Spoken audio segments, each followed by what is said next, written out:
আসসালামু আলাইকুম প্রিয় ভিউয়ার্স।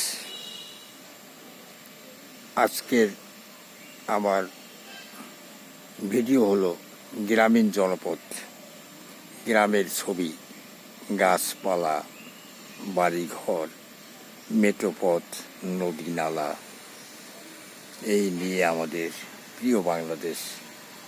এই বাংলাদেশের মাটি, যে মাটিতে একটি বীজ বপন করলে একটি গাছ হয়, কত উদ্ভিদ, কত ঔষধি ফলমূল, আম, কাঁঠাল, নারকেল, সুপারি ইত্যাদি এই জনপদে। শহরে যারা ফ্ল্যাট বাড়িতে বসবাস করেন, চার দেয়ালে ঘেরা জীবন কাটে, তাদের কোটি কোটি টাকা ব্যয় করেও এরকম শুদ্ধ অক্সিজেন পাওয়া যায় না। আজকে আমাদের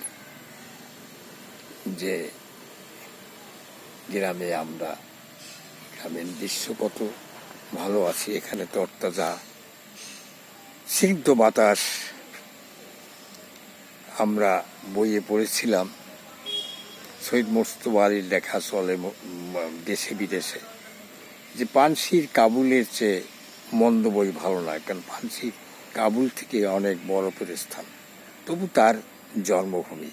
আব্দুর রহমান তার কাজের লোক বলেছিল, পানশি কাবুলের চেয়ে পানশির অনেক ভালো জায়গা, এই আমাদের জন্মভূমি, ইনহাস্তোয়াদম। এই আমরা গাছপালা, জনপদ, নারকেল, সুপারি, আম, কাঁঠাল এসব নিয়ে এসব এলাকায় আমরা বসবাস করি, খুব ভালোভাবে জীবনযাপন করছি। এটাই আমাদের আজকে গ্রামীণ দৃশ্যপট তুলে ধরলাম।